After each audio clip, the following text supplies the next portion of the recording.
हनुमान ज्ञान गुण सागर जय, कपी सति लोक उजागर जय।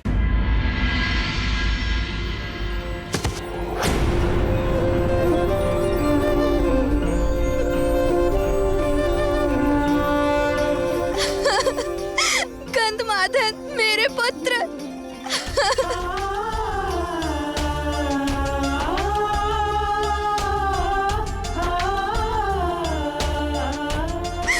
तू ठीक तो है ना? हाँ माँ।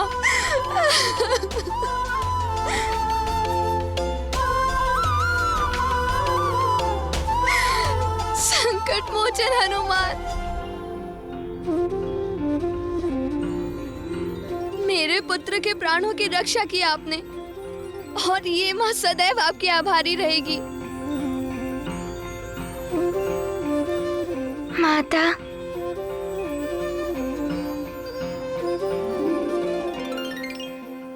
गंधमादन हनुमान का मित्र है।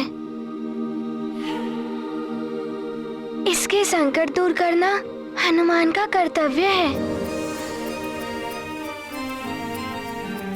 इसमें उपकार कैसा?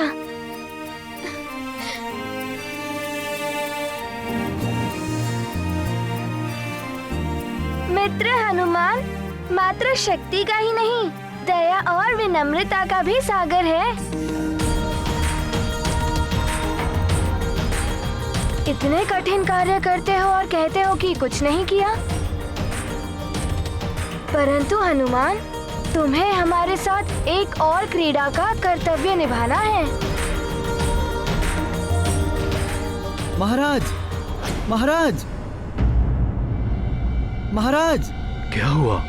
तुम्हारे मुख पे ये भय का भाव कैसा? कहीं ये किसी नवीन संकट का संकेत तो नहीं? बोलो क्या हुआ? ऋषि दुर्वासा महाराज, ऋषि दुर्वासा अपने सहस्त्र शिष्यों के साथ सुमेरु राज्य की सीमा में प्रवेश कर चुके हैं।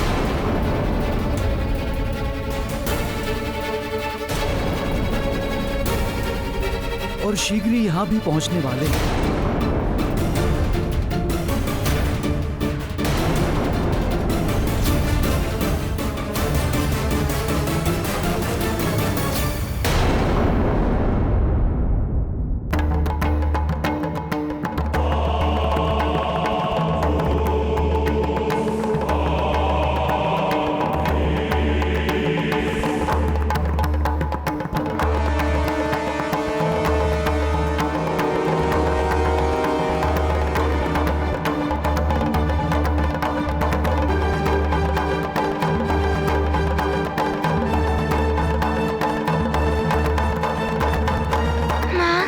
पिताश्री, एक ऋषि का यहाँ आना हमारा सौभाग्य है। फिर उनके आने के शुभ समाचार से आप दोनों चिंतित क्यों हो रहे हैं? पुत्र, ऋषि दुर्वासा का आगमन तो शुभ संकेत है, किंतु उनके असीमित क्रोध से भय लगता है।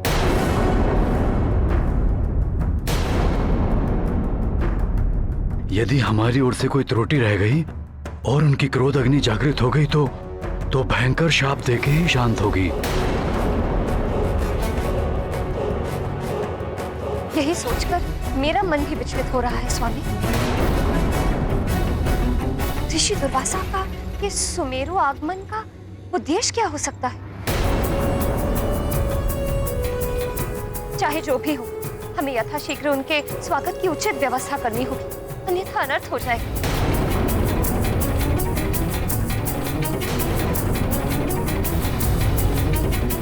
मंत्री जी। जी महाराज। राजभवन के सभी सेवकों को कार्यरत कर सावधानी पूर्वक ऋषि दुर्वासा के स्वागत की तैयारी कीजिए। जी महाराज, मैं सतर्क रहूंगा। और ध्यान रहे, उनकी क्रोधाग्नि प्रज्वलित होने का कोई भी कारण नहीं होना चाहिए। जी महाराज। पिताश्री, क्या ऋषि दुर्वासा वास्तव में इतने क्रोधित होते हैं? उनके क्रोधित होने का कारण क्या है? पुत्र, ऋषि दुर्वासा महान तपस्वी, महाज्ञानी, महातेजस्वी हैं। उनको उनके कार्य में किसी भी प्रकार की कमी स्वीकार नहीं। तनिक सी भी भूल को वो सहन नहीं करते। साधारण जीव तो क्या, देवराज इंद्र भी उनके कोप का भाजन बने थे।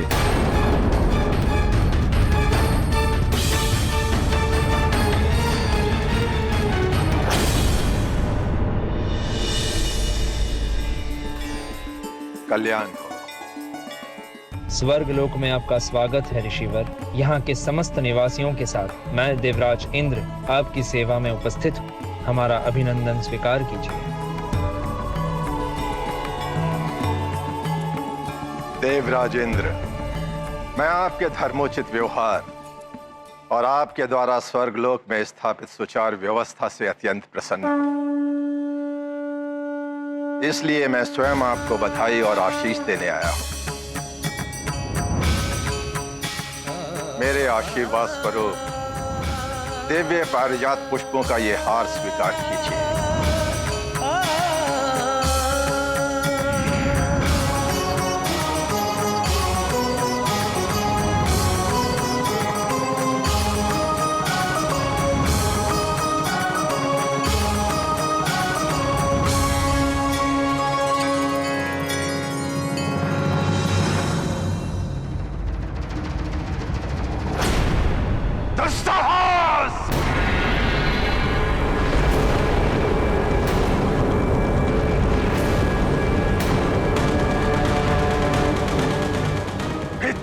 तो साहस! स्वर्गलोक के ऐश्वर्य ने आपको इतना अभिमानी बना दिया देवराजेंद्र। भगवान विष्णु के प्रतीक दिव्य पारिजात पुष्पों के सार का अनादर मात्र मेरा नहीं, भगवान विष्णु का अपमान है। इसका घोर दंड मिलेगा और इसका परिणाम आपको भुगतना होगा।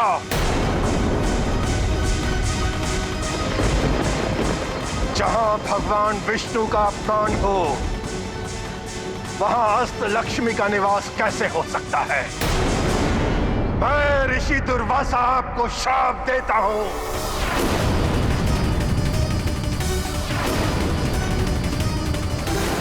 इस धृष्टता के दंड स्वरूप आप श्रीहीन हो जाएंगे।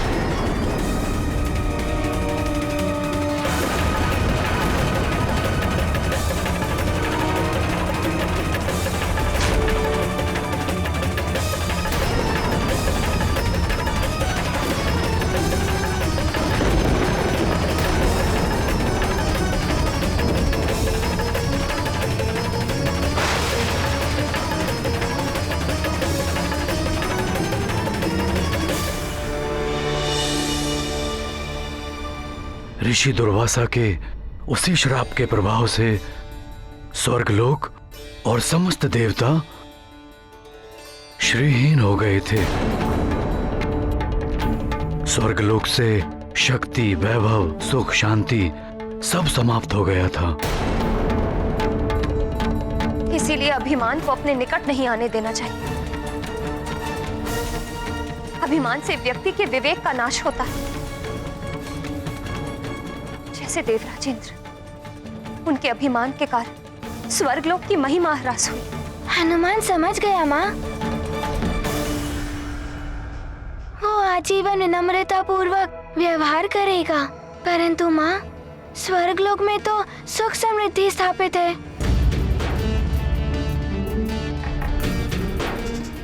फिर ऋषि दुर्वासा के शाप से देवराज इंद्र मुक्त कैसे हुए? समुद्र मंथन के आयोजन से। शाप के कारण सभी देवता अशक्त हो गए थे। वो असुरों से युद्ध में पराजित हो रहे, अधर्म का प्रभाव बढ़ रहा। फिर समुद्र मंथन से ही देवताओं ने अपनी शक्ति और समृद्धि पुनः अर्जित की। पुत्र, ऋषि दुर्वासा किसी भी क्षण हमारे राजदरबार में प्रकट हो सकते हैं। हमें उनके स्वागत के लिए उपस्थित रहना चाहिए। नहीं हनुमान,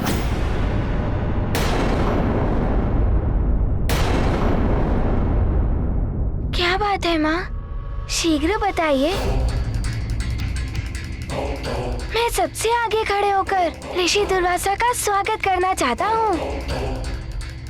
पुत्र हनुमान, तुम ऋषिवर का आशीर्वाद प्राप्त कर उनके समक्ष स्थिर और शांत रहना। उनसे स्वयं कुछ मत कहना। यदि वो तुमसे कोई प्रश्न करे तभी उसका उत्तर देना। परंतु आप मेरे व्यवहार को लेकर चिंतित क्यों हैं? क्या मुझसे कोई त्रुटि हो गई है? नहीं पुत्र, मुझे ज्ञात है कि तुम सदैव मर्यादित व्यवहार करते हो, किंतु मुझे ऋषि दुर्वासा के क्रोध से भय है।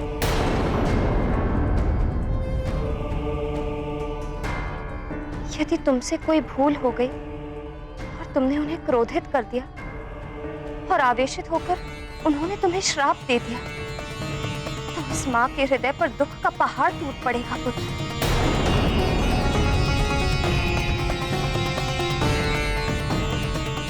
माँ, आप निश्चिंत रहें। आपकी आज्ञा का पालन करूंगा मैं। हनुमान सतर्क रहेगा। ऋषि दुर्वासा को स्वयं पर कुपित होने का कोई अवसर ही नहीं देगा हनुमान।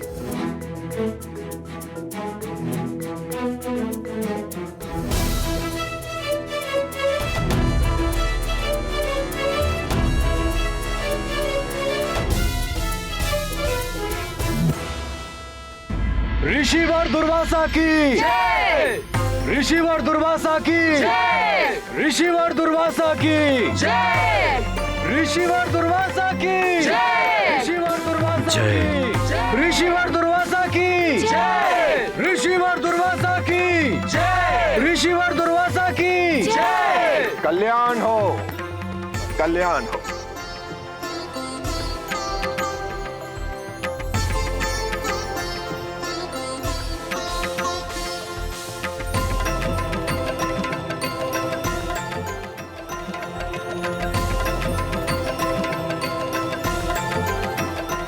मंत्री जी, जी महाराज। सभी साधुगणों के विश्राम की व्यवस्था कीजिए। जी महाराज। मैं भी सभी के लिए जलपान की व्यवस्था करती हूँ अंजना।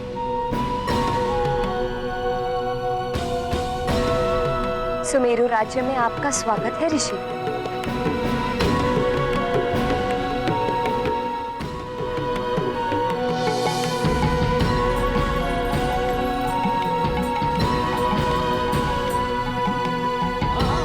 आपके दर्शन पाकर सुमेरु राज्य धन्य हो गया ऋषिवर।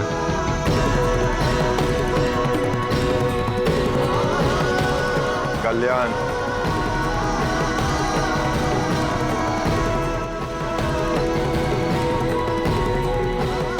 पधारिए ऋषिवर। ऋषिवर दुर्वासा की जय! ऋषिवर दुर्वासा की जय! ऋषिवर दुर्वासा की जय! ऋषिवर दुर्वासा की जय! ऋषिवर दुर्वासा की जय! ऋषिवर दुर्वासा की जय! ऋषिवर दुर्वासा की जय! ऋषिवर दुर्वासा की जय! ऋषिवर दुर्वासा की जय!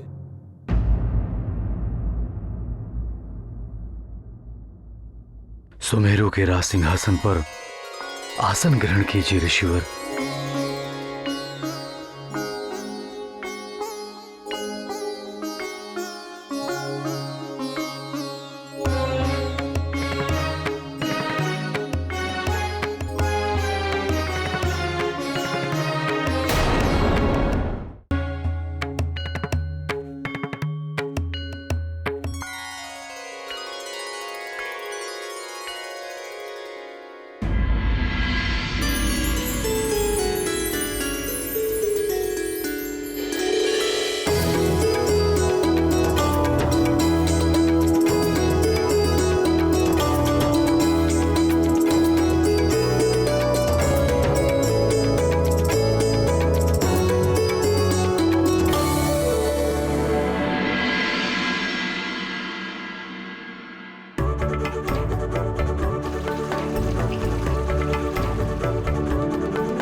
आपकी सेवा का अवसर पाकर मैं और महारानी अंजना कृतार्थ हो गए।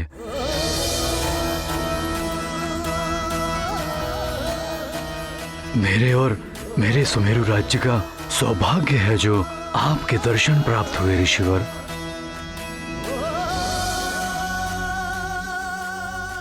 मैं अकारण ही सुमेरु नहीं आया हूं महाराज केसरी। मुझे आपसे कुछ चाहिए।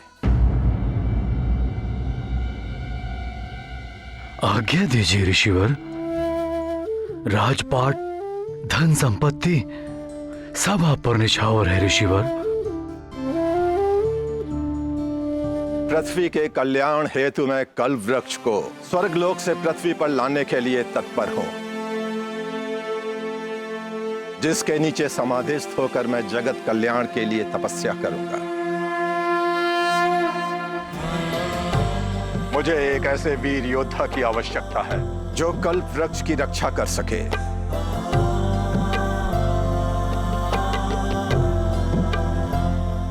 और वो योद्धा है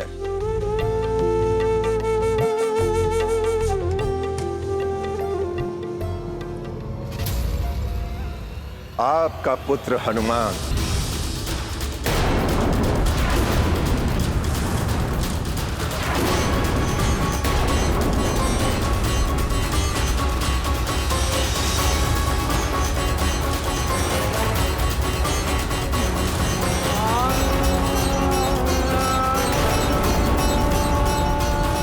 मैं हनुमान को अपने साथ ले जाने के लिए आया हूं।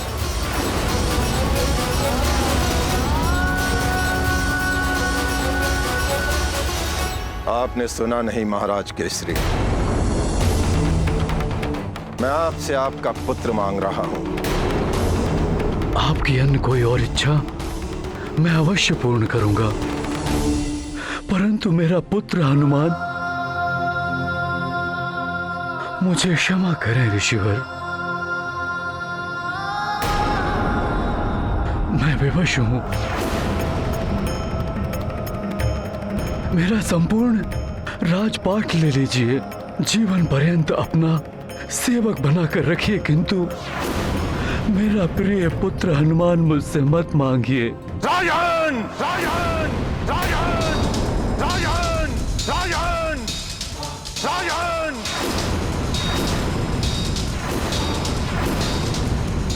मुझे राजपाट सुख सुविधाओं का कोई मोह नहीं है। हमें आपसे और कुछ नहीं, केवल आपका पुत्र हनुमान चाहिए। केवल आपका पुत्र हनुमान चाहिए।